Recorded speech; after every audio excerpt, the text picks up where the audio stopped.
तुम्ही.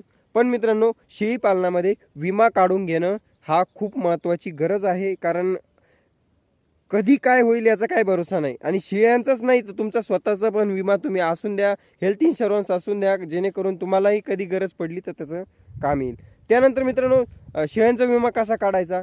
तर तुम्हाला जायचं आहे आपल्या आजूबाजूच्या श्रेणी 1 म्हणजे काय, क्लास 1 अधिकारी जे डॉक्टर आहे सरकारी दवाखान्यातले, त्यांना जाऊन विचारपूस करायची की आमच्या शेळ्यांचा विमा वगैरे काढायचा आहे आणि किती पैसे लागतील, काय कसं असेल नियोजन. म्हणजे शेळीला निमेराचीही काही होऊ शकतं मित्रांनो, पान लागलं काही झालं. पण मग जर विमा काढलेला असला 200-400 रुपयाचा, आता मागं तर स्कीम चालू होती 3 रुपयात शेळ्यांचा विमा.